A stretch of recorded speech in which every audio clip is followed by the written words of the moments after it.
Hello and welcome to another video. Well, this week, I couldn't help but talk about it. We have the new Switch 2 first look trailer that just came out, and I know I usually go into retro video games, but this one is actually very important to me, especially because it's new and it's something that is very relevant to some of the topics that we talked about. But let's go ahead and talk about what the Switch 2 is based on this 2-minute trailer, right? So we have a bigger screen with a sleek new, kind of a smaller bezel shape on it. Of course, there's also bigger controllers that look like they have a bit more of a solid connection with the base. They're not a little bit. I felt like the old Switch controllers on the side felt a little flimsy, but just from looking at the initial reveal, it looks to be a bit more solid of a control. But we'll see. It has a something that kind of made me think of the Surface tablet. Has like a nice multi-position kickstand built right in. Very nice for that table stand type of a display that they were even originally advertising on the original Switch. So that's kind of a nice improvement there. A USB-C port on the top so that a lot of different charger docks and different other accessories may work well with that. So we'll see with that. And then the biggest thing that we're going to jump into is backwards compatibility with Switch games. So my initial reaction to this is yes, this is great. This looks good. I'm very happy that the Switch has been out for a while, relatively speaking, and there's been a whole generation of kids that grew up with the Switch, and to have it a little bit bigger, it's like it's growing with them. The Switch 2, bigger controller, bigger hands. I know that adults like me who may want to play it mobile may really appreciate it. I know that's kind of a big contention point.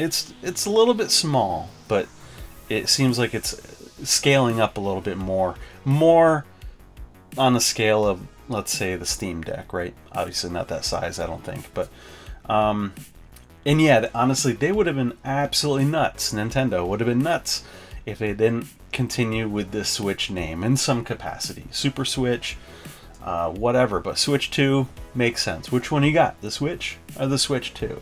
It's not the confusing naming convention of other consoles. I'm not going to mention it.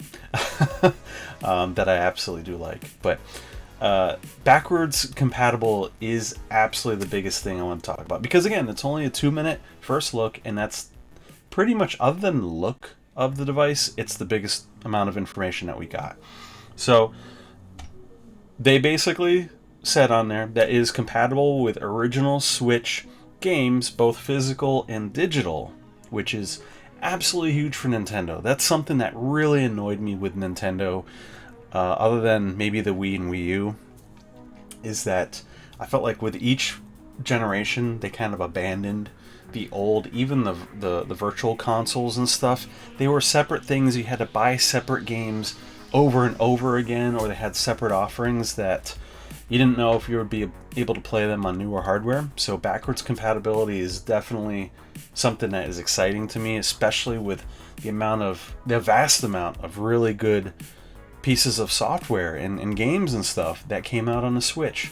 To be able to keep that going forward is great. It's huge, and I'm excited to see in what capacity are we going to get performance improvements, stuff like that. I don't know, but that would be this is a big moment for Nintendo, and I'm glad that they are going the direction that they say they're going currently. But they also had on that second to last slide there that I'm going to put up, certain Nintendo Switch games may not be supported on or fully compatible with Nintendo Switch 2. So I'm going to throw a little bit of speculation here. There's a couple things that immediately come to mind for me.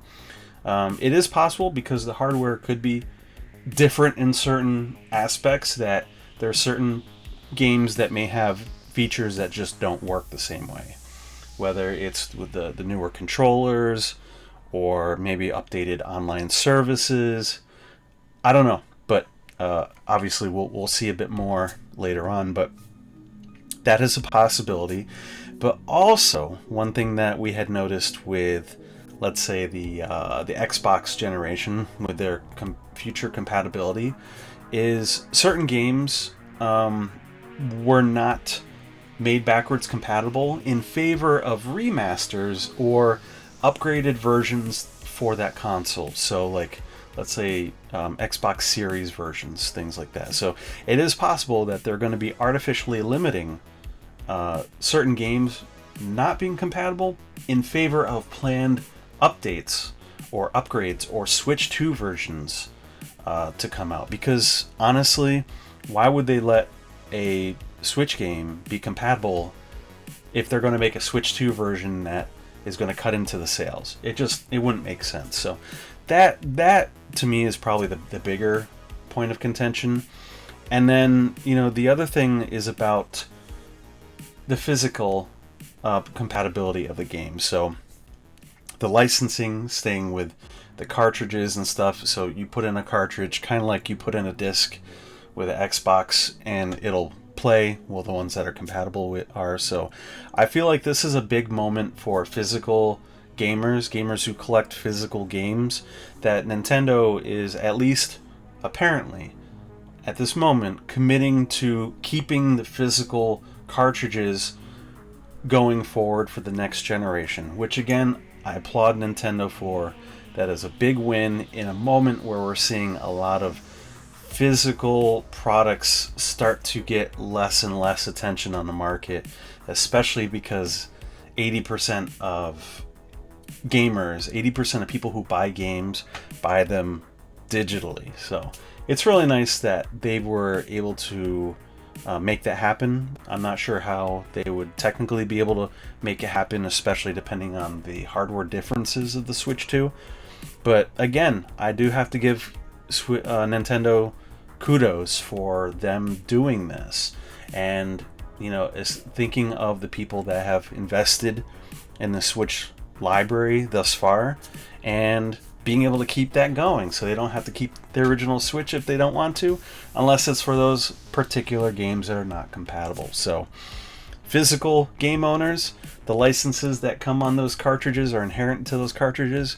That is going to be a win, and it's going to continue to keep going forward. So at least currently, at least based on the information we have. So that's got me excited for this. And I feel like with this new version coming out, normally I don't look forward to buying consoles when they first come out. I still haven't dropped any money on the PS5 yet, just because, again, I don't know. I've got my PS4 and everything else, and I've been happy with it. And I know there's a lot of great games on PS5, especially last year's Game of the Year awards, of course. But so eventually I'll get it. But this may be one of the first consoles in a while that I have bought day one. So we'll see what happens. But what do you think? What do you think about this Switch 2 first look trailer? What are your thoughts about backwards compatibility? What do you think may be a limiting factor? Are you excited that physical games will be having yet another chance to be continued forward on the Switch 2? Let me know down below, and I'm excited to see what happens. So what's coming up next is Nintendo's Direct on April 2nd. So not April 1st. I think they wanted to avoid April 1st to avoid any kind of possible confusion. But April 2nd is going to be their Nintendo Direct, where they're probably going to talk about their launch lineup, since they said this console is coming this year, 2025. Maybe holiday? Don't know. Maybe it'll be right at the Direct. Who knows? But anyways, let me know what you think in the comments below. I'll see you on the next video. Thank you very much for joining me today, and game on.